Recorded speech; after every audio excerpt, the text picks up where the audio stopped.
Их хөлсийн ирээдүй амжилтанд хөтлөх зөв шийдлээс эхэлдэг. Харилцагчийн маань итгэл бидний зүтгэлээр бэхждэг. Тэд бизнесийн оргилууд нэг алхам түрүүнд алхдаг. Бид амжилтын төлөө хоёр алхам түрүүлж ажилладаг. Бизнес дэвжих шийдлийг эрхэмлэн. Зөв банк, хас банк.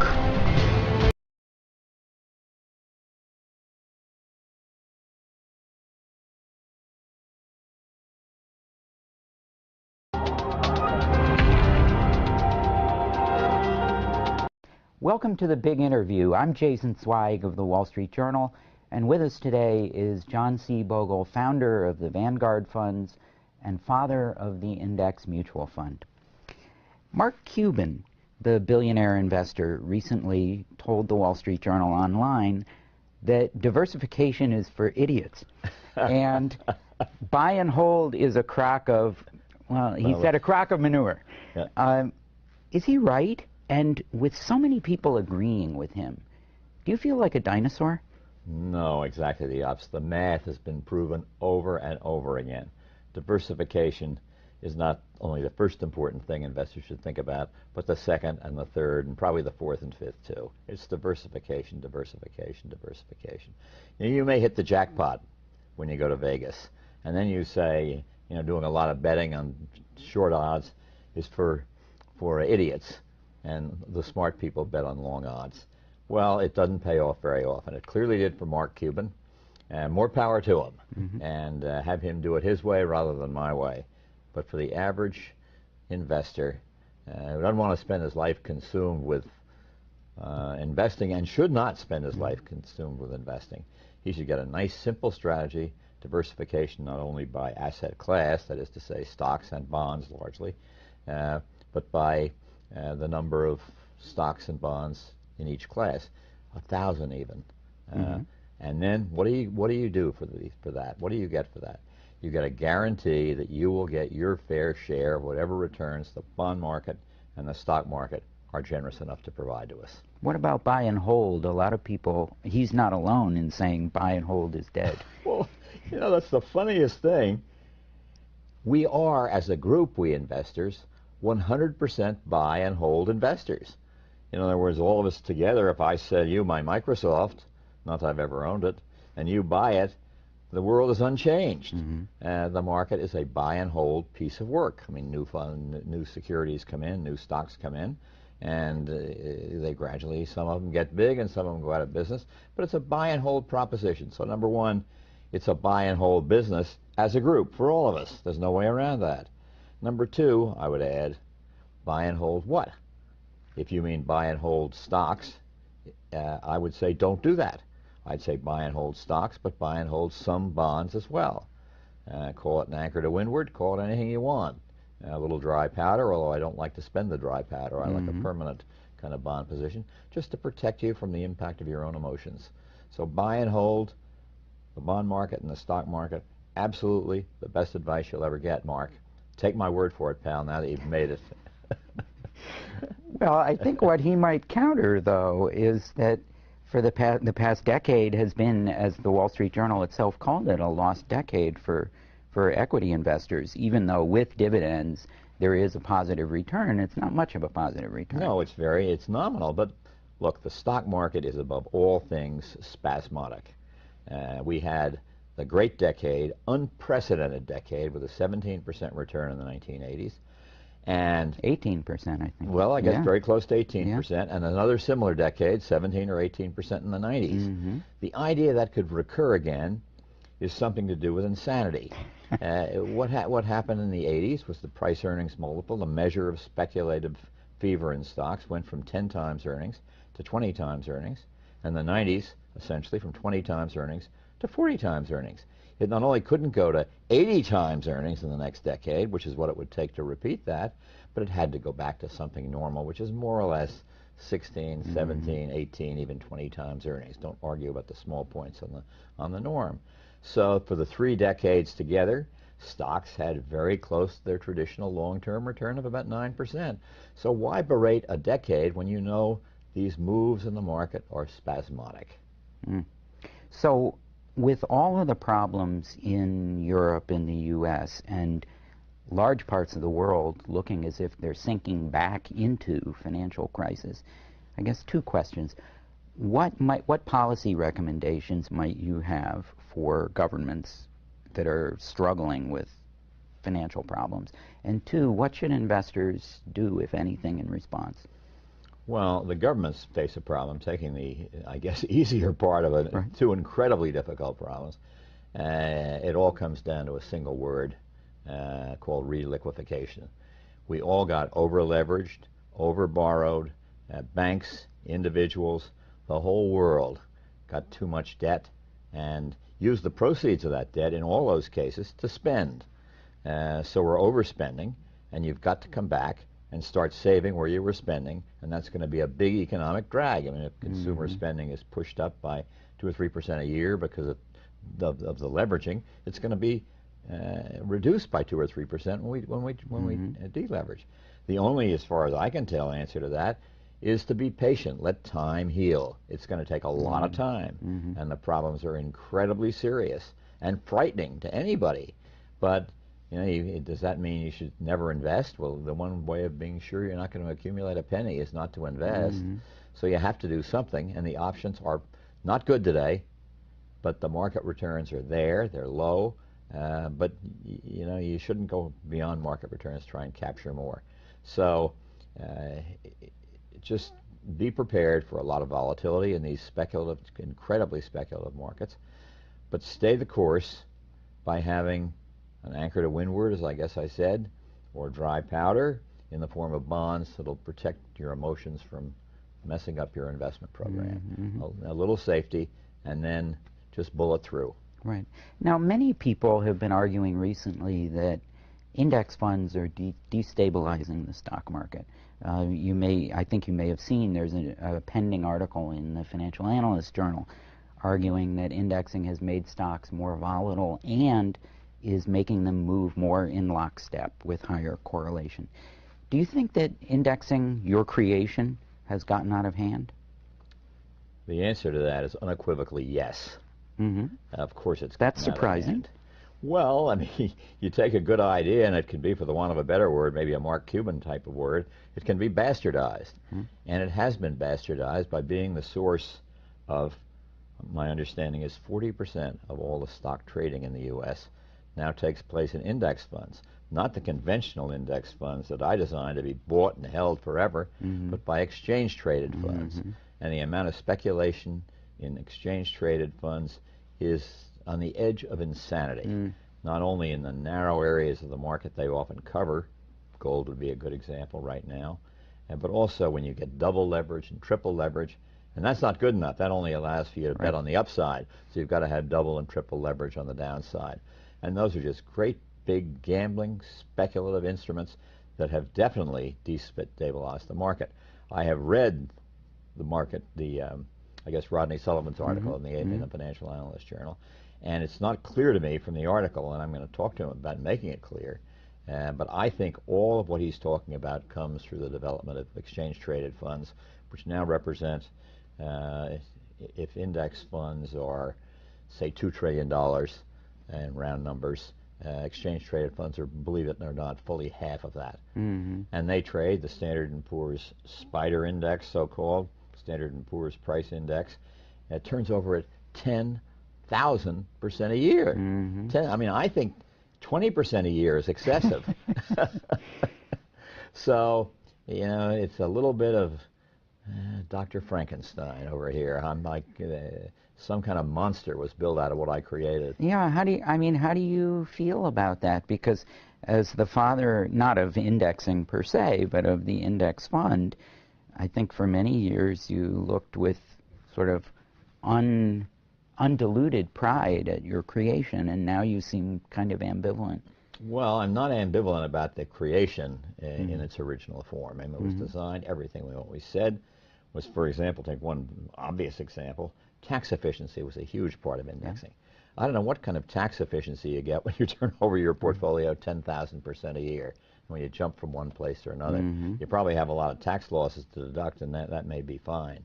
But you know, why take something really good and valuable and true and honest and cost efficient and turn it into an investment, a long-term investment you can hold for a lifetime without worrying, because corporate America is going to be there at the end of our lifetimes, however old or young we are, and turn it into a vehicle for speculation, and that's what the ETF is. Well, do you have concerns that these tendencies you've described in ETFs could be radically destabilizing? Could we get another event like May 6, 2010, when the Dow went down almost 1,000 points in a few minutes, directly attributable to that kind of ETF trading? And surely we could.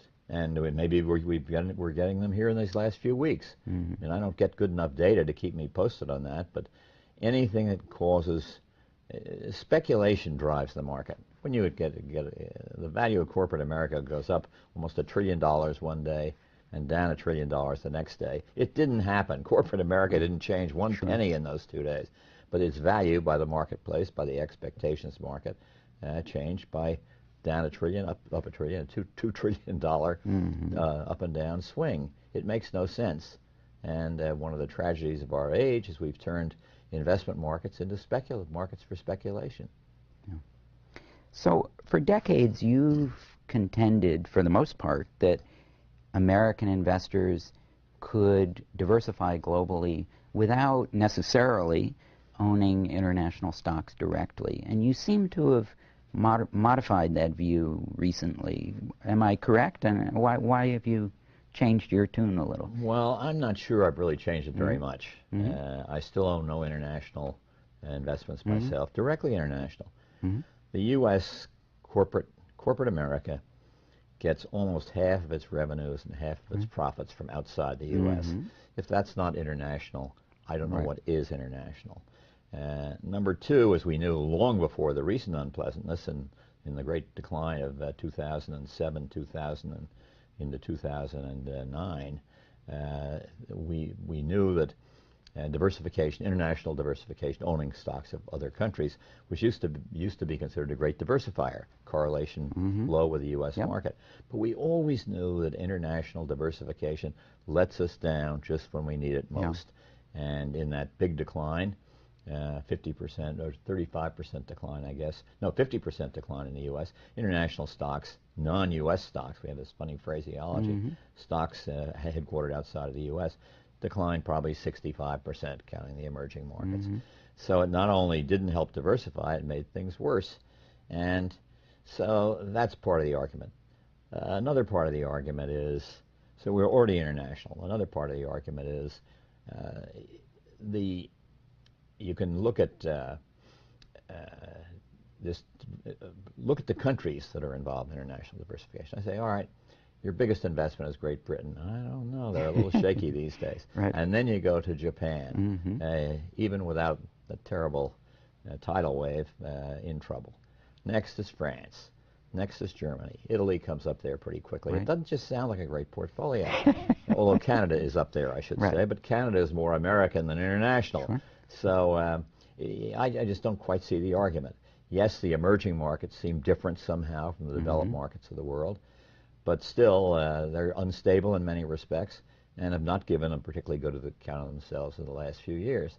And then finally, markets are markets, and markets predict, they have built into them expectations for the future. So if you think that, say, emerging markets are going to do better than U.S. markets, you're saying you know more about emerging markets than all the other investors in the world. And maybe you do, but I doubt it. And I've been meaning to do a study just taking every 10-year period going back to the mid-'70s and saying what would we have expected to do best in this period and what did best. And what did best, I'm absolutely sure, is random. Right. But still, by the argument you just mentioned, at last count, I think well over 40% of global stock market capitalization is outside the U.S. So that's 60%. Actually. Yeah. So by keeping all your money in the United States, aren't you making a bet that you know more about how dollars should be allocated globally than investors as a whole? A fair point, but on the other hand, the idea of a home currency bias strikes me as being not irrational, but rational. You get paid in dollars, you invest in dollars, you earn your money in dollars, Right. you save in dollars. And admittedly, the dollar is an important part of that, but you don't have to take a currency risk as well as a dollar risk. Right, right. Of course, a lot of people are favoring international investing precisely for the reason that they're concerned about the dollar losing value. What do you make of that argument? Well, I've given up trying to predict the dollar. It's certainly balance of trade related and those kind of things, but it's also speculative related. And you know, it's been it has these waves where it started, I think, at $1.17 versus the euro, and it got up to maybe $1.60 or so, and then back to $1.25 a few years ago. I wonder if there's not a lot of reversion in the mean to the mean in the dollar as there is in so many other things. And then I don't mean to say that the concern about our trade balances isn't profound, because it is, and we have to try and do something about that. And what we do is another question. So it's interesting, because what I'm hearing you say is, for all the concern that so many investing experts and the investing public seem to be expressing about investing in the U.S. and investing in U.S. stocks, it sounds as if you're still pretty comfortable doing that. Well, I worry about the big risk, the apocalyptic risk. The risk that our government will fail to function is the biggest risk you can possibly possibly have. But how do you hedge against that? I don't think there's any way to hedge against it. You have to hope that the electorate, you know, we get the government we deserve. Well, that's either good or bad. Well, yeah, exactly, and it's bad, and it looks like it's getting even worse. Yeah. But sooner or later, you know, you're making implicit bets. You're making an implicit bet that the citizenry will wake up and try and come together. The parties come together, even the extremes, and somehow figure out that the idea is to do what's best for the country and what's best for their own political futures or parties. That is a lot to ask. Yeah. And as I've often said, Jason, that when you think about our elected officials, the first two words that come to mind are not wisdom and courage. Now, you've held for a long time that commodities, including gold, which is so popular now, aren't investments at all, and probably don't belong in most people's portfolios. Have you seen anything to make you reconsider that? Well, when the gold, I mean, I thought a couple of years ago, maybe I ought to try a little gold. I mean, anybody thinks about that. And then you think, come on, don't get carried away with that kind of foolishness. But what I mean by... so it was probably around 1,200 then, or something like that. Yeah, well, maybe 800. Because I'm well aware of the risk to the dollar in the world, well aware of the tremendous inflation we could have, none of which we're having or nearly having, because the economy is on the edge of being so depressed, or is depressed. So I did not do it.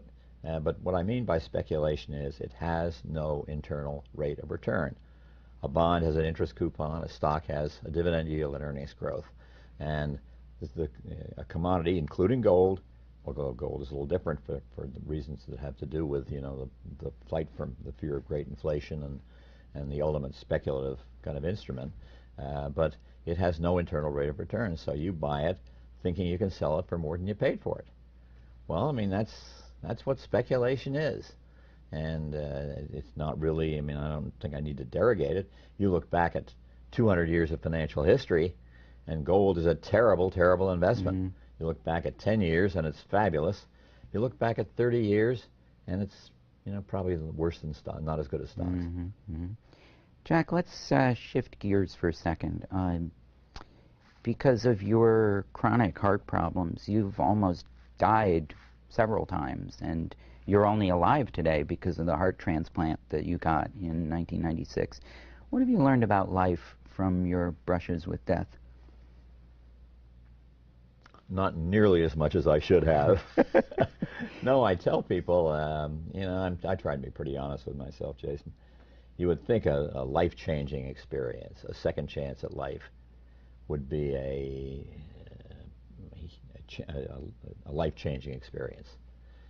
but I'm afraid that I'm still the same old flawed person that I've always been. It's given me a lot more energy to carry on my life. You know, when you get to a heart transplant, half my heart actually wasn't even working, and so I revel in my new life. I spend a lot more time with my family. I can do a better job as a father and a grandfather and a husband. But other than that, you know, I should be so much better than I am. How much longer do you expect to be making trouble for everybody? Well, I don't consider that I make trouble for anybody. How much longer do I expect to be on a mission to educate American investors or the American financial system on the right way to do things as compared to the wrong way, is the way I'd express it, Right. Stepping to my own defense,